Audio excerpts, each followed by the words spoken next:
नमस्कार, आप देख रहे हैं भारत तक और ये है हमारी खास पेशकश जिसका नाम है जय हिंद। आज हम बात करने वाले हैं भारत की मिसाइल यात्रा के बारे में कि आखिर भारत ने बीते 75 सालों में मिसाइल को लेकर क्या कुछ किया है।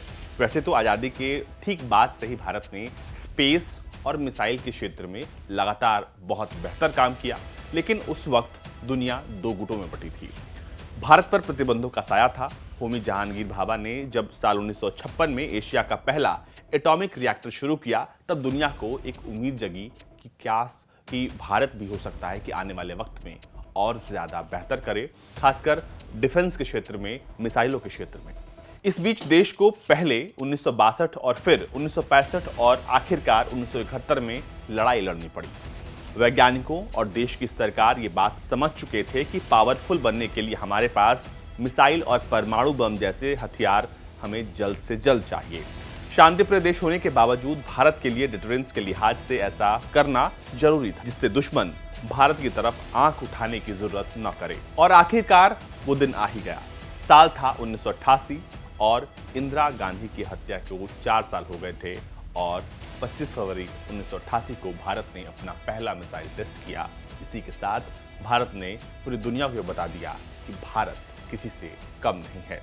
देश के दुश्मनों को संदेश देते हुए हमारे वैज्ञानिकों ने दिखा दिया कि भारत अब करारा जवाब देने की हैसियत रखता है। इस घटना को अब 34 साल हो रहे हैं, तब भारत ने सतह से सतह पर मार करने वाली पृथ्वी मिसाइल का सफलतापूर्वक परीक्षण किया था। इसके बाद देश का मिसाइल प्रोग्राम मजबूत होता गया। देश के डिफेंस साइंटिस्ट अब नए क्लास के अल्ट्रा मॉडर्न वेपन्स बनाने की दिशा में बढ़ रहे हैं, जो साउंड की स्पीड से यानी मैक 6, अगर हम इसको हिंदी में बताएं तो लगभग 7400 किलोमीटर प्रति घंटे की रफ्तार से ज्यादा तेजी से, या फिर कह लें कि उसके बराबर की स्पीड से हमला कर सके। अगर ऐसे समय में जब हम इतिहास को पलटकर देखते हैं तो पता चलता है कि 25 फरवरी 1988 के दिन भारत की ताकत कितनी बढ़ गई थी। प्रधानमंत्री राजीव गांधी ने संसद के दोनों सदनों में ऐतिहासिक घोषणा की कि वो मिसाइल का परीक्षण करने के लिए जा रहे हैं, और उसके बाद परीक्षण हुआ भी। ये देश की आन बान और शान से जुड़ी खबर थी। उस दिन संसद में मौजूद हर व्यक्ति ने, हर सदस्य ने पूरे गौरव के साथ मेज पीटते हुए शक्तिशाली भारत की गर्जना की थी।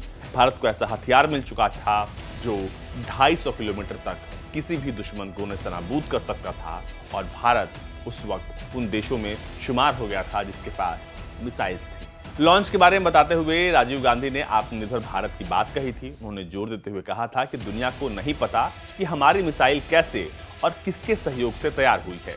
राज्यसभा में सदस्यों के सवालों का जवाब देते हुए राजीव गांधी ने साफ कहा था कि ये पूरी तरह से भारत की अपनी डिफेंस मिसाइल है, यानी मेक इन इंडिया मिसाइल है। उन्होंने कहा था कि शांति पसंद मुल्क होने के नाते भारत शांति के लिए काम जारी रखेगा। इस लॉन्च में पूर्व राष्ट्रपति और missile scientist doctor APJ Abdul Kalam का सबसे बड़ा योगदान था। दरअसल उन्होंने ही इसकी कल्पना की थी और जुलाई 1983 में सरकार ने पृथ्वी, अग्नि और आकाश मिसाइलें विकसित करने के प्रोग्राम को हरी झंडी दिखा दी थी। ये वो दौर था जब मिसाइलों को विकसित करने को लेकर जो फाइलें थी वो लटक रही थी, लेकिन फाइनली तमाम फाइलों को जो है वो हरी झंडी दिखा दी गई थी। पृथ्वी की लॉन्चिंग के बाद आगे के दशकों में भारत ने कई पारंपरिक और सामरिक मिसाइलें विकसित कर ली, जो 250 किलोमीटर से लेकर 5000 किलोमीटर तक मार कर सकती हैं, दुश्मन को तबाह कर सकती हैं। सितंबर 2020 में डीआरडीओ ने हाइपरसोनिक टेक्नोलॉजी डेमोन्स्ट्रेटर व्हीकल का पहली बार सफलतापूर्वक टेस्ट किया।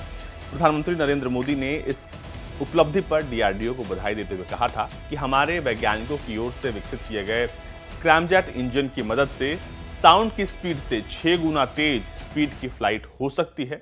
उन्होंने लिखा था कि आज के समय में कुछ ही देशों के पास ये क्षमता है। अधिकारियों का कहना है कि भारत अगले 4 सालों में हाइपरसोनिक क्रूज मिसाइल तैयार कर सकता है।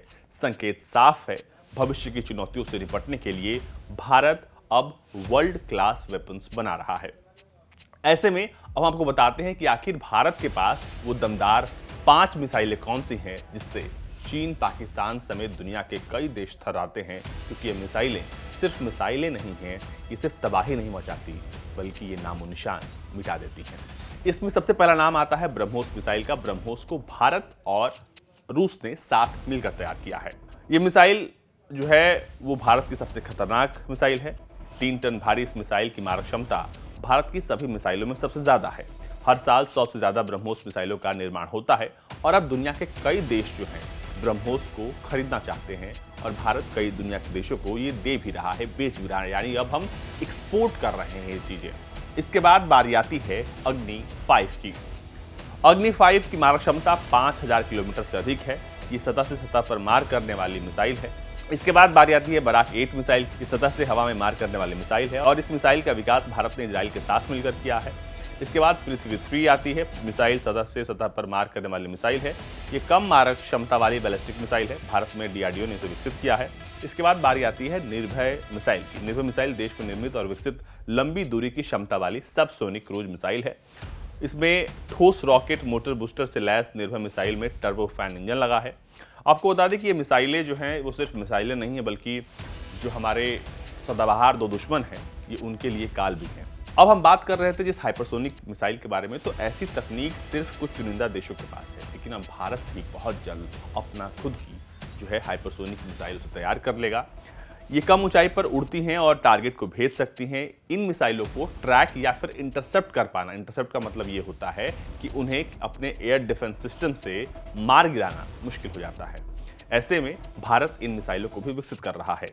भारत अब हथियार बनाने के साथ ही उसका निर्यात भी शुरू कर चुका है। दिसंबर 2020 में सरकार ने आकाश मिसाइल सिस्टम को मित्र देशों को बेचने की मंजूरी दे दी थी। भारत ने 2024 तक $5 अरब के डिफेंस एक्सपोर्ट का लक्ष्य रखा है।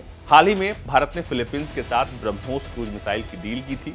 1988 के बाद आज के दौर में यानी तकरीबन 3 दशक के बाद भारत मिसाइलों के क्षेत्र में आज बहुत मजबूत हो चुका है।